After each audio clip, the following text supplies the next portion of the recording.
and welcome to the Claret and Blue podcast for a live episode on Thursday, the 15th of January at 7 o'clock, or 7:03 to be exact. I'm your host, Dan Rolinson, joined once again by John Townley. John, how's things? Good. I'm good, mate. Yourself? Yeah, good indeed. Now, normally we do Thursday nights a little recording session for the upcoming game at the Fan Zone show, but pre-Spurs, we actually split that into two because there were so many questions that weren't actually about the game. Felt like we could get another Q&A out of it. Now, transfer window is a good time for that, so we had lots of comments into the mailbag, lots about Everton, to be fair, but also some general ones that are still about transfers and Tammy Abraham and various different bits and pieces. So I felt like we had enough to do a live episode where we'll answer 6, 7, 8 questions from the mailbag, and then we'll do some from the live chat as well. So hello to everybody joining us in the chat. Should we dive straight in, John? Any chit chat, or do you want to start? No, Tammy Abraham scored for Besiktas. You seen that? Yeah, we started. yeah. I did. Good header, to be fair. Yeah, it was a good, very good header. Yeah, good neck muscles. Yeah, very good. I don't recall a goal that he scored like that. Actually, he probably did. The Nottingham Forest game, he scored a nice header in that game. He scored 4 against Forest, didn't he? In that 5-5. I think he scored 4, and then Elgazi scored the 5th. Yes, no? I think he did. Yeah. I think he did. Yeah. Yeah. What do you want to talk about, Tammy? I suppose there'll be questions about him. I just thought it was a funny way to get into it. It's a good way to start. And I would just say quickly that I don't know when that game fit. I think we're about 75 minutes into that. I think he's been subbed off now. Yeah, but I don't know what the Turkish media do after matches for cup games or whatever. But obviously, player ratings. No, it'd be nice to hear some comments from their manager. Yeah, you can get them translated, obviously. Yeah, get Tammy waving to the home fans or the away fans. I don't know whether it's home or away. Anyway, I don't care. Too much detail here that I don't know enough about. Right, there's a question for the live chat to start from Alfred. Would you rather have Ferran Torres or Omar Marmoush? Good, decent question actually. I saw Marmoush linked with, again, not sure who it was from, but one of the Turkish clubs, was it? It's Galatasaray, maybe? Marmoush is far too good to go into Turkey. That's what I thought, yeah. Well, I thought that about Osman, to be fair. But no, at the moment, I'm pretty sure City want to be keeping hold of him, and he's backing himself to play. He'll have loads of interest from almost any club, I'd have thought, if he was made available. But no, he's a fantastic player. I'm sure he'd do very well for us if he were to join. But no, it's not something that right now would be happening. I wouldn't have thought City would be foolish to let him go. I don't see how they would think that would be a good idea, especially to a rival as well. Yeah, strange one that. Okay, into the mailbag then. Firstly, from Ty in Virginia. Firstly, it occurs to me that I'm always in Dan's Twitter DMs giving love for the videos and never thanking Matt and John. So Matt, he's not here. Thank you for your interviewing prowess and your swashbuckling work you do for the podcast. John, I enjoy your work as well, though I do find myself wondering where you're walking to in your walk and talks when you walk 5 minutes in one direction only to turn and walk back in the other direction. There is a question as well. What is that? Is that you've got to your car too early or whatever? No, it's I don't know where I am, to be honest. I'm gonna go. I know where I am around Villa Park, especially after we did that video with Max. Yeah. But I don't know if when I'm in Fenerbahce next week. I've been advised by multiple people not to do that, but the walk and talk. Yeah, I don't know why. I think I would probably advise the same, to be honest. I'm not going to walk 20 minutes in one direction because I will get lost. I'll do 5 minutes in one, 5 minutes in the other. If we win, it will be then 50 minutes in the other, 50 minutes in the other. But yeah. Okay, all right. The actual question from Ty, and Chris Hurd also asked this. As far as my question goes, is Leon Bailey injured or is a transfer/loan imminent? If not, is there any chance he gets into a Villa shirt again? I would think having him as depth would help with our European nights or FA Cup matches, but can I understand not playing him and risking further injury, which could prevent a transfer elsewhere or stunting the early growth from players like Alisson? Yeah. And as I say, Chris Hurd also said the same. Chris Hurd, great. What a great shout for a name that is from the mailbag. Yep. Bailey's return, there's no official kind of break clause or anything, is there? So if there was to be some return, it would have to be worked out. Yeah, I asked Emery this myself, so it's a good way to probably kick off. I asked him not literally that, but essentially, Leon Bailey, what is the situation here? Because he hasn't played very often for Roma. He did get his second assist though last night, I think, or was it the night before? I can't quite remember, for Roma.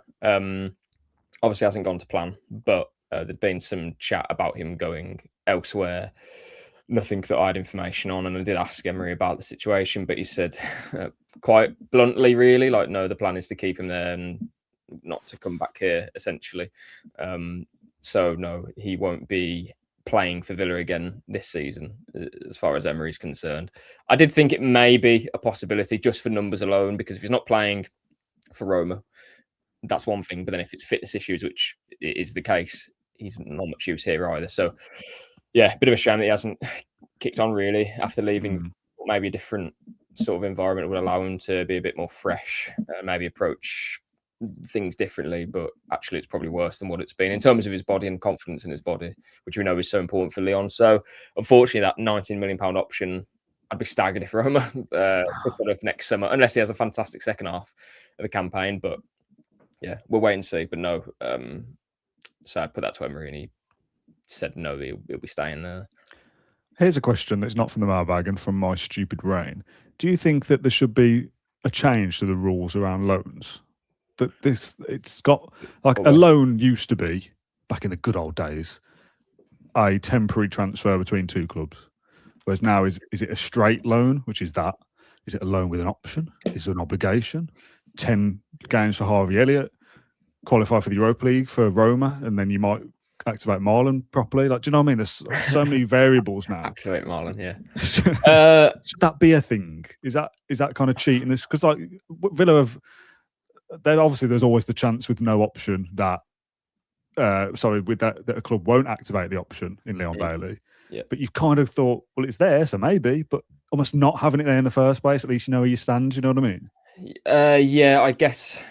I suppose if everyone knows where they stand still, I think maybe for Bailey, he's kind of one or two things. And this is Bailey's an example of so many of the players that are in the same situation, but you go to Roma and either you're thinking, I really need to play well here to get my permanent move, or is it the other way of, I might not even be here for 6 months, let alone 12. So works different ways. But no, I think in terms of finances, it's probably a friend for Villa, I would say, because you're still going to get a loan. For example, Marlon, you're going to get a loan fee and a buy.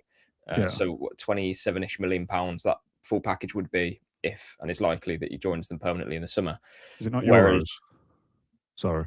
No, I'm pretty certain it was 25 plus 2. So okay, yeah, that'll be the package that Villa would get. And if that's the case, that is much more than they would be getting, I'm sure, from a upfront purchase that would have been made now. Do you know what I mean? So incrementally, teams will be more willing to offer more money. So I don't think it's such a bad thing for Villa, even though a lot of the time it is loans with a view to buying a player, which is a bit frustrating, I think, on the surface. But most times, I think that'll be okay for us. Yeah, I think loan with an obligation feels different because it's kind of offsetting around your way of the financial rules, I guess, but the options are, so it feels a little bit more murky.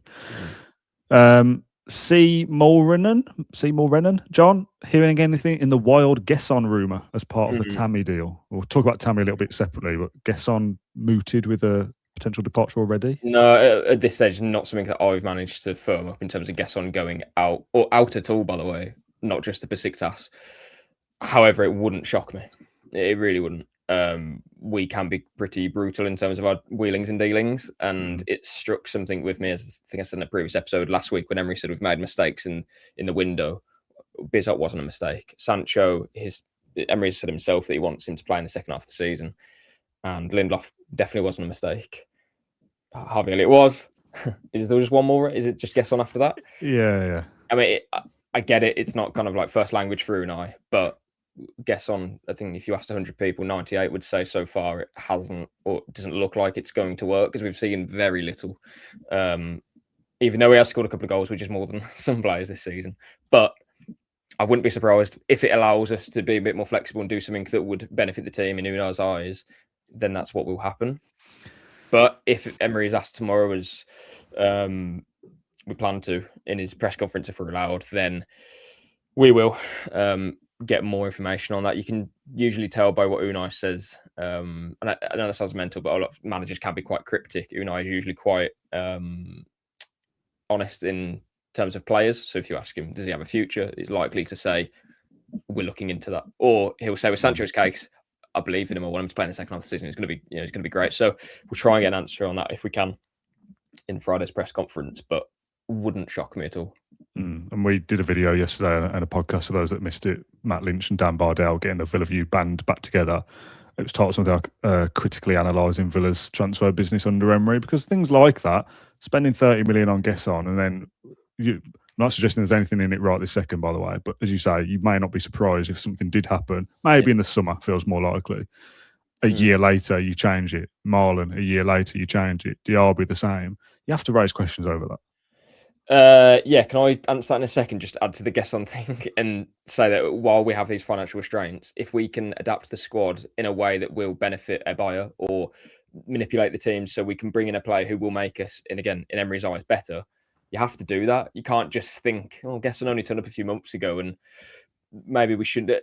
Whatever they think is necessary to buy that player, they will have to do that because, again, having not had Gesson during this AFCON period, no one's scrambling around thinking, "Good, what are we going to do?" Yeah, it'd be nice to have him on the bench and have him as an option.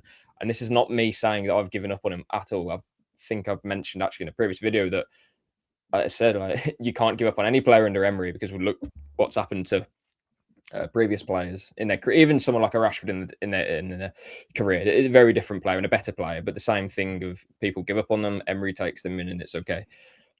But with Gesson, if there's a formula that can work, I don't see how Villa could think otherwise to being open to doing that. Do you know what I mean? Yeah. So again, we'll see what Emery thinks, and I wouldn't be surprised whatever happens there with Gesson in the next few weeks. Is he effectively the short-term option to replace Marlon? Gesson. Is he more suited to that? Well, I think Gesson is probably more suited to a central role because what we're seeing on the right isn't working. And there's obviously some moments where you have a bit of belief, but that doesn't come from him playing off the right, does it? I don't remember them being like a moment where I think, well, actually, that can work, apart from his tracking back. But even that, we can't even speak of that much more because we haven't bought him for that. So, yeah, we'll see where that goes. Okay. What was the question you asked me before? Sorry. Can't remember.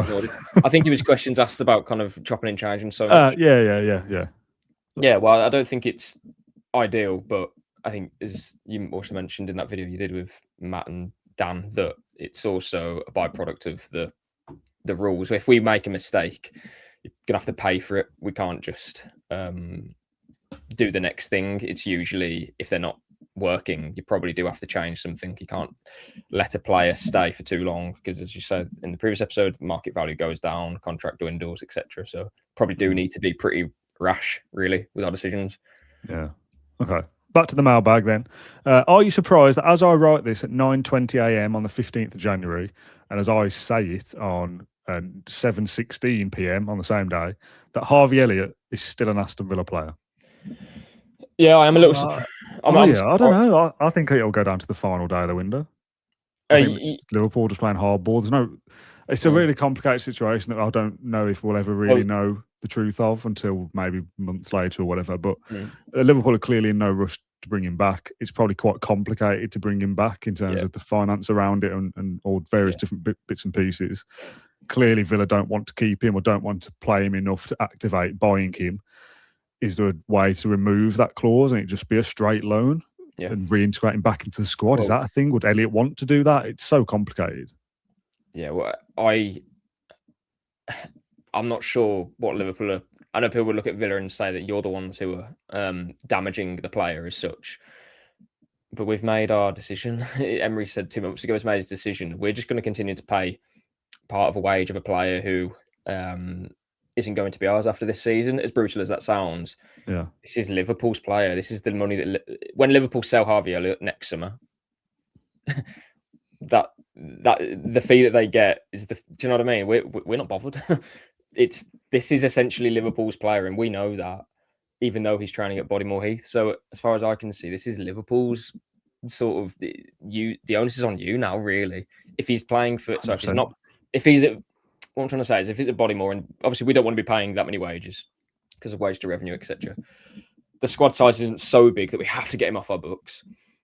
But at the same time, moving forward, and I'm just talking about the player and the individual, I'm sure Liverpool would rather have him at, is it Melwood, their training ground? I'm sure they'd rather kind of not control him there, but he's in an environment that he knows, presumably that he has family there now, and he's settled there.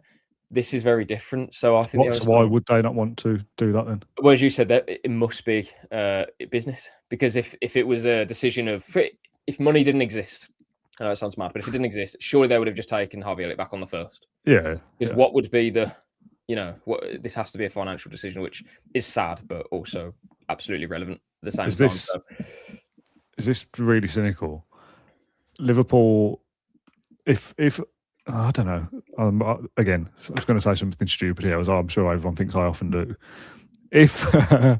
If releasing Elliott back to Liverpool allows us to make moves this window, and if that's what it all hinges on, is it not in Liverpool's benefit to make us suffer and wait till the final day of the window then? Surely Liverpool don't want us to go and improve our squad. Do you know what I mean? Yeah, they hold Elliott or kind of at Villa against his will almost. But you can't do your transfer business while Harvey Elliott is there, so deal with it on deadline day. Yeah, I mean, I'm sure there's part of that, but ultimately, I just think Liverpool, this is your asset moving forward. This is not Villa's asset. We're probably going to finish in the top 5 with Harvey Elliott in the squad or not.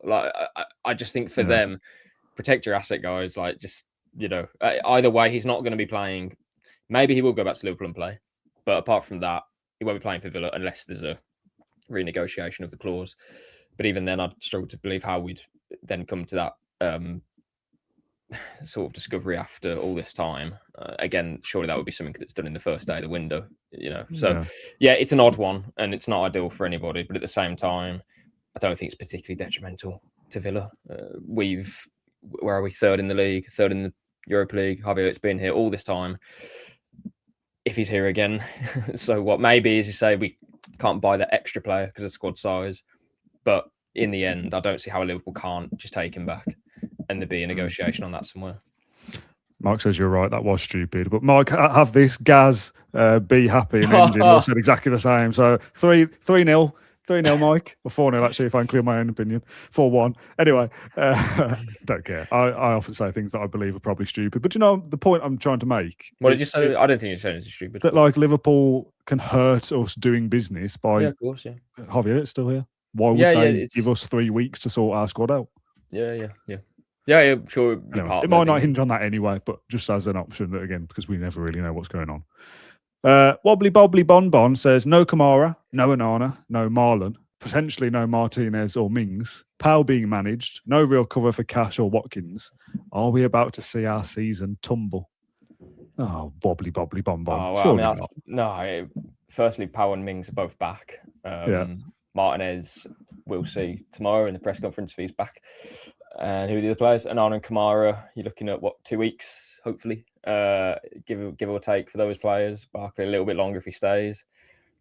I don't think that's so bad. Yeah, we all know we have to deal with injuries. It's part of the game. Every other club will also have their spell of having players out as well. If that is enough to derail our season when we've built such a head of steam, it needs a lot more than that for us to fall apart. Yeah, definitely. We still have Tielemans, McGinn, Bogard all in there for maybe 2 Europa League games, Newcastle, and then maybe you get Kamara back, maybe you get Onana back for Brentford, around there. You kind of you might tumble from 3rd and an 11-point gap to 4th and a 4-point gap. And that's obviously not as good, but still where you want to be. Yeah, in a roundabout way. Yeah, I don't think so. I don't think if Kamara's up for 2 months and Onana, you're looking at more than, I don't know, a month, 6 weeks or something. That would concern me because that's a chunk of games. Yeah. Even then, I'd say that February, I keep mentioning, is a period where there is a nice run of games there. I say nice run of games. A nice run of games if you're 3rd in the league for any other team. It's not not an easy run, but we don't play Man City, we don't play Arsenal, we don't play Liverpool, we don't play, we all the teams we're playing there are beneath us in the table, and some of them are a fair few places behind as well. Let's talk a bit about Tammy then. As everyone pointing out in the comments, he scored tonight and then was subbed off in about 65, 70 minutes. Russ says, get Tammy ASAP, takes pens, scores some set pieces and does ugly stuff in the box really well. When was the last time we had a penalty? For anyone to even be concerned about who's the penalty taker? We have had... We haven't had one this season. No, we have Europe. I don't think we have in the league.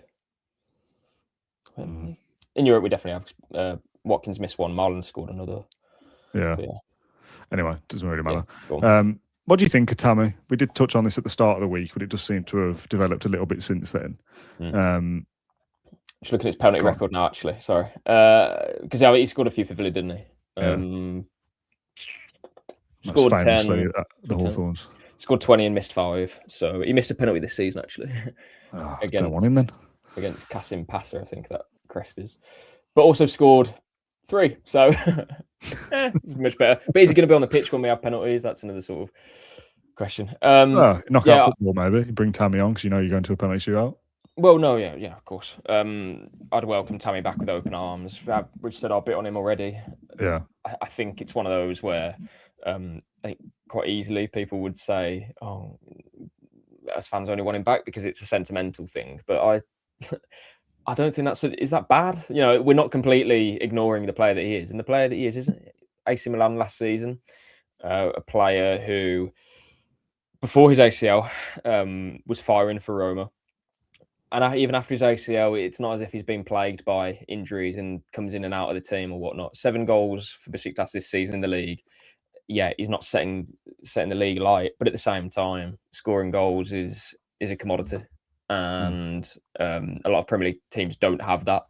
There is obviously interest in Tammy from elsewhere than just Villa, including from the Premier League. And for that reason alone, I think it's that probably proves the point. I think if you're going to bring in as your second striker a Premier League ready player who we know can score goals at the top level, as he did in Italy, and although he was young at Chelsea, he did score a few goals for Chelsea.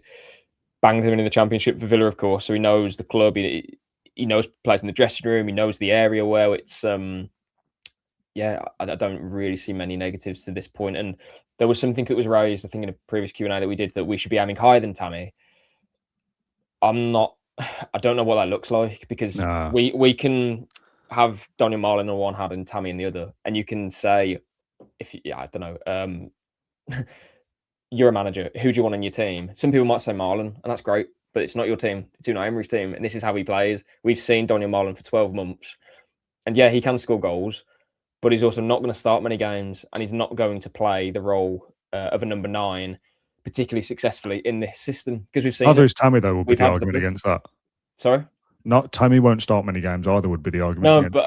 Sorry, when I say start many games, I mean be in the frame too. Daniel Marlin, we've seen score goals and be on the bench the next game, and be on the bench the next game until the Europa League match when he plays at Basel and doesn't get much of a kick. I think we need much more there. I'm not saying Tammy Abraham's a better footballer than Daniel Marlin. I don't know if I believe that anyway.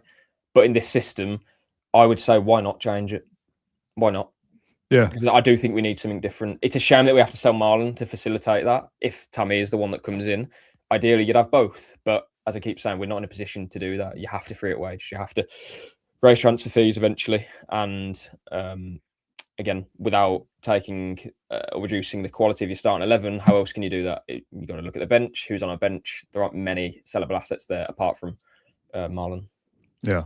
Just on injuries, I feel like it's an easy thing, maybe, and I'm only going to go here off transfer markets data, by the way. But it's an easy thing to go, he had a bad injury, so must be injury prone, etc.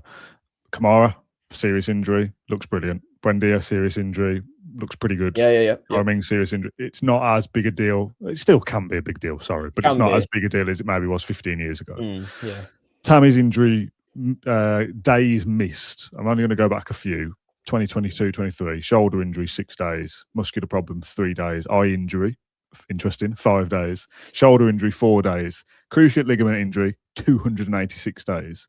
But then since then, rest, apparently, 8 days in March 2024, injury to abdominal muscles, 16 days in August of 2024, shoulder injury, October 24, 14 days, and most recently, thigh problem, May 2025, 7 days. So there's nothing in there that's any more alarming than Onana's injury record or Pau Torres' injury record or Kamara's. So this isn't a player that misses 30, 40 days at a time 4 or 5 times a season, which would be basically a whole year, wouldn't it? But the wider point I'm trying to make, that a player gets a bad injury and you go, oh, well, steer clear from that then. It's not always the case. No, it's not. And so there, Dan, we've had 2 in our squad, and both, I think, probably came back better than Kamara is Before. not any different than he was Oh, before. three then. I was talking about Buendia and Mings. Yeah, fair. Mings Okay. I thought was superb last season, and Buendia is playing the best football of his career. So it doesn't make or break a player. And in Tammy's case, it doesn't appear to have done that either. And again, we're talking about a player who won't be, at least now, maybe in the future, who knows, if he was to join starting every game, he would be either be an impact sub or taking the load off Ollie, which is exactly what we need. So I don't have any concerns there. If you ask me what are my concerns, it would be purely this is a I don't know, because the concern I'm about to say here is also a positive. It's a different profile of striker that we haven't quite had or don't have in the squad at the moment. But I don't, because obviously that can go one or two ways. But I think it'll be okay because I do think that's what we need. And again, I just look at Marlon. If you don't forget the names, forget just the style of play and what profile of play they are. I do think Tammy would fit us more. And even if he doesn't, I'd rather take the risk of him doing that and selling a player for £27 million, banking that, knowing that he doesn't really fit, or moving forward isn't going to fit. Because Emery keeps saying he's not going to now readjust the team and change his system to fit Donny Marlon, and it wasn't going to happen and isn't going to happen. No. British Mick says 2 fish in a tank. First fish turns to the second fish and says, "How are we supposed to drive this then?" Stupid. Made me laugh while you were talking. Stupid. If you got any more rubbish jokes, please send them in, Kendrick. Right, let's move on. There was one about Marlon. Pace, because there's a comment there from Green Mamba. Pace is my concern. Mince Pie Matt in Cheltenham. That's a concern of mine as well. Marlon was probably our quickest player, assuming we signed Tammy, which I can get behind as he's a proper number 9. I think we still need a quick attacking player. Neither McGinn or Gesson fulfill this. What do you think? That is one of my concerns. One of the things I liked about Marlon, and I liked a lot about him. I think there's a bit of a perception that because we've been so like, oh, if he leaves, so what? Let's move on. That we don't rate him. I actually do rate him, and so does Emery. And pace is one of the things that I do like about him because it is dangerous. It allows you to stretch the defence. Everyone knows what pace is. It's one of the... Marlon was actually a better player than I thought he was, to be honest. Agreed, yeah. But again, you got to factor in the team. But pace, that's definitely a concern. We don't have any pace, really, like proper pace. Ian Matson probably the one. Yeah. Kind of exception. He'd be our quickest player now, I think. Yeah, but even Marlon with pace, we were screaming out for more of it early this season, and Marlon was playing games. I don't know. It's a worry of mine, but it kind of was before. Do you know what I mean? I don't think it's now like a big concern of, we've lost it all. I think we needed more anyway, you know? I'm just laughing at the comments now. Get Adama Traore back in, says Graham. You asked for a joke. Is it West Ham? Good. Good. An Engine says, and some of these are probably written better down, and I'm not a comedian. A prawn walked into a bar, pulled a muscle. Hey, good. Right, Dan in Shrewsbury. All right, boys. I'm seeing that Villa are offering longer contracts with reduced wages to lower the squad cost of turnover to wages, aiming for 70%. My question is, if Villa offered a one-off signing-on fee of $2 million to a player, for example, and offer a lower wage, is that a workaround? Yeah, partially, but it's not. I must stress that it's not just UEFA's rules. It's not just wage to revenue. There's also other pillars to their rules. I don't have it to hand, but it's not just cut and dry. If your wage comes down, you're fine. It's also losses. It's also other things. Well, we can probably do a video on this, to be honest, but equally, it's boring. We don't want to talk about it, but it's also very relevant to what we're doing. So, when UEFA announced their sanctions, it was in 3 points. Villa were obviously more kind of publicly done in one area, which is wage to revenue. It's not that we can just throw money at players and then they'd come in. But I would say, it's probably a workaround, and it's probably a more effective thing for us to do. But at the same time, it's not a kind of an open goal, if that makes sense. There's a comment here from James. I'm going to tie it into a mailbag one. James says, bring Nedeljkovic back. That boy had afterburners going when he ran down the wing. And the one in the mailbag is from Morgan Rogers' singular box of blonde hair dye. Fine. How much of a concern is the right back area? Before this season, I was panicked that we'd be only going into this season with Cash as our only senior and experienced right back, but so far he's played out of his skin, easing my concerns.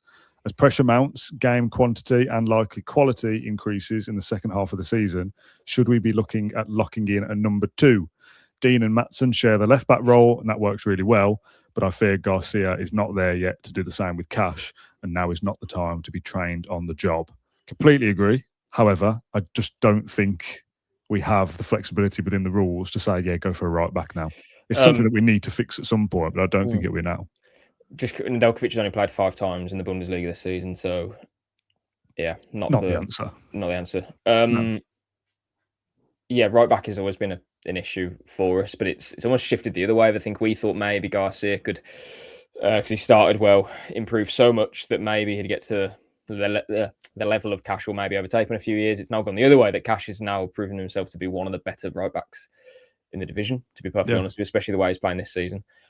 And Garcia hasn't really had a look in. So that is definitely a concern moving forward. Hopefully it won't be, but whether that's something Villa do in the final 2 weeks of the window, 2.5 weeks, I'm not totally sure. And I don't think we need to. We talk a lot about well, not a lot. Me and you've spoken a little bit about the UEFA rules, about squad registration. I wouldn't be shocked to see Garcia. Shall I stop? Sorry.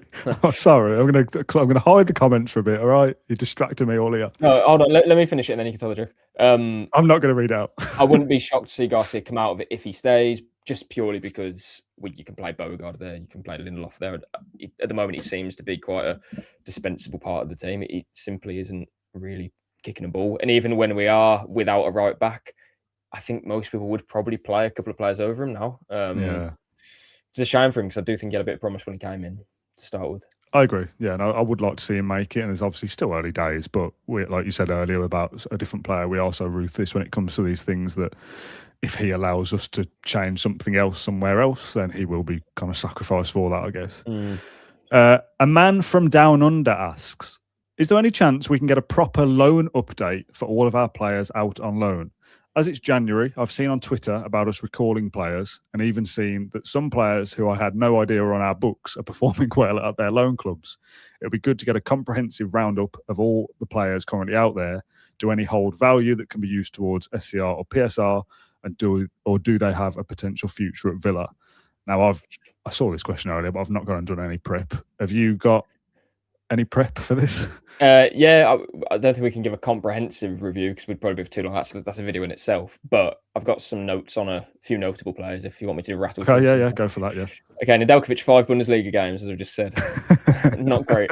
I think probably one of the most successful loans that we've, or loanees out there at the moment is Lewis Dobbin, which I don't know, may surprise people, but if they've kept track with what he's doing, he's just playing well for Preston, who are obviously flying high in the Championship. So 9 goal involvements in 20 Championship games for him, 6 goals as well. So strong. Leon Bailey hasn't had a good time with it. In Roma, as I've already said, Illing Jr. at West Brom, 1 goal, which was on his first Championship start, and nothing since then. And speaking to a few people in and around West Brom, not amazing reviews. So a bit of a shame because I actually had quite high hopes for Illing Jr. when he joined, but who knows? I mean, maybe it's the 3rd or 4th loan that gets you where you need to be. But at the same time, is that a player that Villa are going to be playing moving forward? Barrenechea joined, and we know what a good player he is, and really didn't get much for looking at Villa, and is now permanently at Benfica. Ozcan hasn't started a league game for Anderlecht. That's not going well. Tristan Rowe, he's featured in all of Annecy's League 2 games that he could have played in. I've seen some bits and bobs, again, not information myself, but in France that V Sports might be looking at Annecy. I don't know if they've got a V in their club name somewhere, but in the badge or something. Yeah, an interesting one. Because Zeppi Redmond and Travis Patterson have also been linked with them. But on Zeppi Redmond as well, probably one of the sort of worst cases here, I suppose, in terms of frustration for him.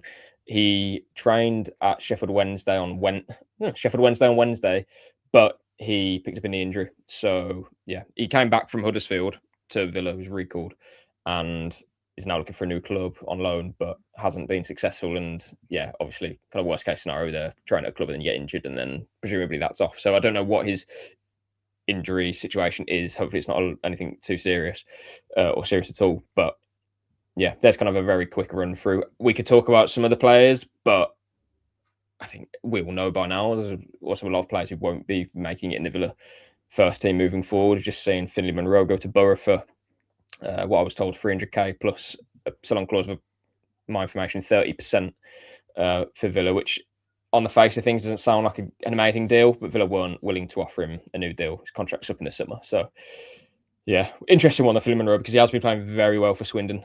It'll be in League Two, but how many players have we seen operate very successfully in the lower leagues and quickly make a step up? So I'm interested and intrigued by him, a player that I've followed relatively closely in the last few years. I remember watching for the first time actually at Villa Park when Argentina played Netherlands in the World Cup. Freezing cold game. I think it was against Brentford. Rory Wilson scored a couple, but Finley Monroe was exceptional at left centre back that night. Pinged the ball off the bar from a free kick and scored, I think, as well. So yeah, interested to see how he goes at Borough. There's a comment here that either I'm mad or misunderstood. Long story short, says Stuart, these loans are going badly. Redmond returned, Barry returned, Bailey, Roma want rid of. Does Jedinak need looking at? Jedinak was wasn't he the loan manager like 3 years ago? Nothing to do yet, unless I'm misreading it. No, because he was obviously at Spurs when he more recently. I don't exactly know where he is. Forest as well with Ange? Yeah, I think he was. Very briefly. So presumably he's out of work. Yeah, he's not Villa anymore. Yeah, maybe Jedinak could come and play for us still if he wants to get his boots on. Funny. Lino Sousa. Yeah, what? But was he one of the lists that you discussed just then? No, he wasn't. No, not a player I think will have a big future at Villa. Again, I hate to just leave them all out, but there's a lot of players there. We can't go through all of them. They were just some of the main ones who I think were relatively interesting.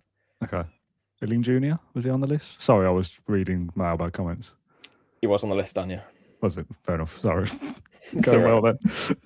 I was actually also reading some stupid jokes that I'll read at the end because I'm sure everyone is trying to leave a joke to see if I laugh or not on here. Okay, all right. Can somebody explain, says Green Mamba, why I keep seeing a Moise Keane link to us? Yeah, I've seen those links as well, but not something that I'm aware of. But is he any good these days? I think he had a fantastic. Was it last season? He scored lots of goals. Yeah, he's definitely much improved compared to when he was at Everton. Yeah. Fiorentina now. Fiorentina, I was shocked to see at least a couple of weeks ago were in a bad way in this Serie A. I'm just going to quickly check where they are now. Of course, it doesn't come up first time. They were bottom by like quite a long way, and they're 18th now, so they've picked up a bit. But yeah, not much. Wow, yeah, Fiorentina. I just imagine them as being like a top half. Yeah, they'll still get to the Conference League final and lose it again. A couple of different questions from Mark. Question for John. Do football journalists still report the old-fashioned way, or do they use ChatGPT to help them with their stories and facts? Certainly not facts. I mean, certainly not at all, hopefully. You can't, no. Just, no. You ChatGPT what's the old, I don't know what the old-fashioned way is. Just watching games and, insight, etc. No, boots on the ground. No, ChatGPT or any sort of AI. That it's not. I think you could ask a lot of things related to football to it, and I probably wouldn't have a clue. It's not advanced yet. I don't know. In a couple of years, maybe it would be able to do that, but no, that's not. No, I don't. Essentially, not from my facts and figures. Jeez. PPLFM says, "Can we lock in Emery for the next 10 years, please?" Yeah, I mean that'd be nice if it's going as well in 10 years as it still is now. I'm sure we'll absolutely all take that. We spoke about his contract recently, didn't we? Of like just give him another one. Those are my list of jokes. Did anyone see Matt Kendrick on Sky Sports for the Gareth Barry transfer piece? Says that name. Global Matt Kendrick. Yes, I did. And it was very good, actually. I really enjoyed that piece from Sky, talking about Gareth Barry's failed move, I guess, to Liverpool and then eventual move to Man City. And Kendrick was interviewed alongside many stars from the game. That was actually, fun fact, filmed on the same day that we did the Dean Smith interview. Was it? Busy day for Matt. Did the Smith interview. I went home and Matt hung around and did an interview for Sky. It's really good, yeah. It's good stuff. So it was Kendrick. It wasn't a lookalike of his. There was a Kendrick comment in the mailbag. I'll find that in a sec. Let's do one next from Peter Enkelman's Short Studs. Do you think it's been detrimental to the Villa youth players playing more games with the first team that we have had do you think it's more detrimental to the Villa youth players getting in to play more games with the first team because we've had so many narrow wins this season? There's been a number of times subs have come on to change the game in our favour, which is brilliant. But a couple of 3-0 leads could possibly have led to a bit more Hemmings and Jimo Aloba, for example. Interesting point, actually. If you don't win comfortably, you can't make changes that feel like, oh, this could throw the game away. Yeah, I think it's a very interesting point. But I would argue that I don't think Emery would be thinking that that's something. We never saw it before. And I don't know. For example, when Bogard was ready, he started at Leicester, and he started sympathy minutes. You don't think? Started at Young Boys. I don't think those minutes are. Don't get me wrong, are very useful experiences for those players. But when they're ready, they'll start games, and they will play because they deserve to play. Do you know what I mean? Yeah, like, oh, we're winning, so I'm going to throw on a youngster for fun. Yeah. That's not nice. I genuinely don't. Anyway. Yeah, I don't recall under Emery. Say if I'm missed someone here, but I don't remember anyone other than Bogard coming into the team. And you kind of have that. It's only natural, but that sort of jittery feeling for like, oh God, I hope he plays well today because this is going to be a big one for him. For me, that was Leicester away. He played from right back, and he did, pretty well. Then Young Boys, I think he come off at half time, but that was a player being bedded into a team properly. I don't think he'll. Obviously, it can happen, but I don't think it would happen if we were beating every team 4-0. I don't think that means that George Hemmings and Jimo Aloba will come off the bench for 20 minutes in some matches and all of a sudden be ready to start games and feel it. I think you've got to be in the right environment still. So, yeah, it could help, but I wouldn't say that's stunting their growth or anything, to be honest. A couple of comments in the live chat earlier on about Stan Collymore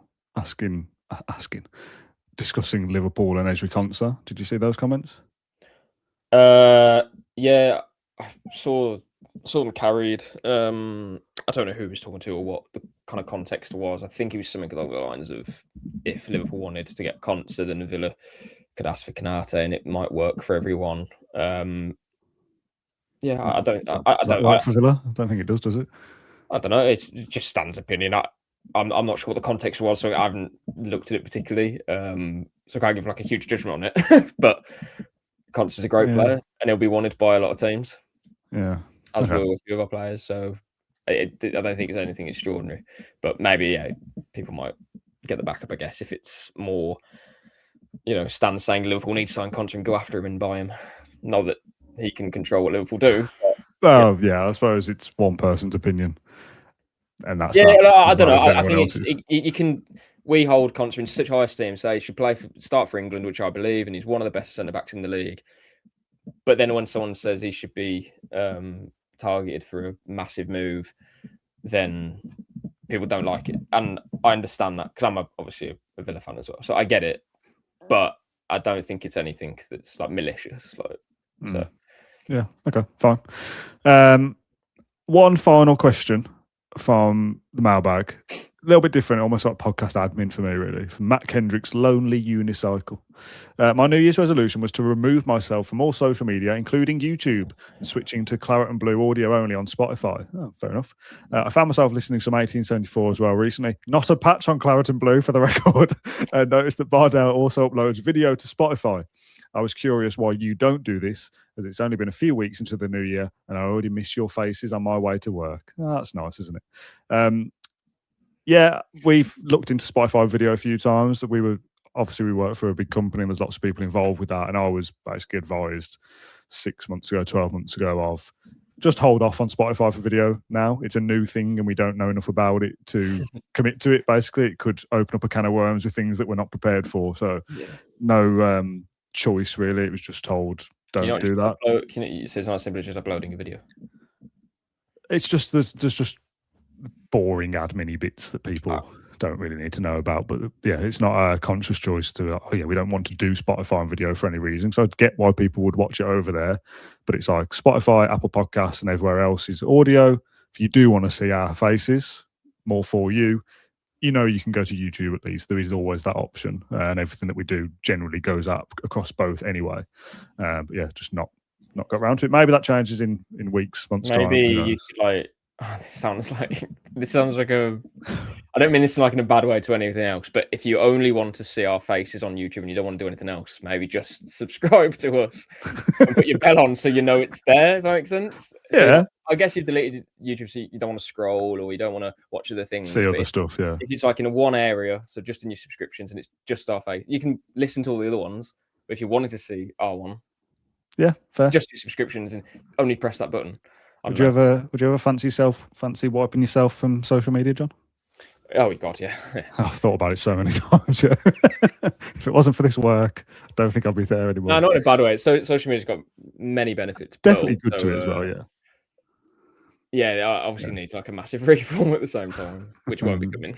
Yeah, definitely not. Okay, we're going to wrap up this. We're going to wrap up this episode of the Can't Be Podcast Q&A very shortly. Thanks to 700 people for tuning in live on Thursday night. Thank you very much. Hopefully I didn't see that. I feel bad for not. Yeah, I just glanced up. I completely forgot we were live. You know what? I've enjoyed that. That was a good chat. Thanks for all the questions coming through, both in the mailbag and on the live chat. I've actually seen more comments than I would like to see because it should be none because everyone should know. Because that means we haven't done our job properly of how do I access the mailbag? Where is it? So we are going to communicate that better across social media. Sorry to Matt Kendrick's Lonely Unicycle, who will not see that. In another episode that isn't live, I'll put a little 20-second video or something of how to do it because, as I say, nobody should not know how to do it because I should have communicated it properly before, and I don't want people to feel like they're missing out by not being able to get involved. So it's in the description down below. If you scroll down and press show more, it says Claret and Blue Mailbag. It's in every single video, but I'll find a way to communicate that better somehow. Yeah. Would you like some silly jokes, John, before we end? Nah. No, go on. Really. Go on. Marine Boy says, where is the mailbag? I only do YouTube. It just links out to a Google form. It will open up in Safari or Google. I didn't make me laugh. That wasn't a joke, John. Right. Rob Anon says, what do you call a magician that's lost his magic? Ian. Good. This one took me a while. It's stupid. The M5 and M6 in a pub arguing about who's the hardest. At this, a green road walks in and both jump in the table. Barman says, I thought you two were hard. They reply, yeah, but he's a psychopath. Yeah, it's all right. Yeah. I'm glad that British Mick hasn't, gone. The people who only listen won't see us rolling our eyes as we read these out. Tombo says, what do you call a can opener that doesn't work? Can't opener. A can't opener. Good. And finally, the one that made me laugh to interrupt you from Neil.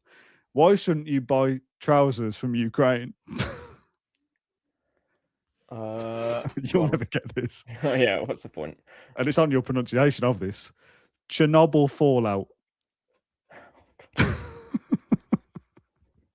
Stupid. Right, that's the end of this episode of the podcast. Thank you very much for joining us live. We cannot end any better than that. So thank you for watching, and we'll see you on tomorrow's Everton preview. Fan Zone. Bye-bye.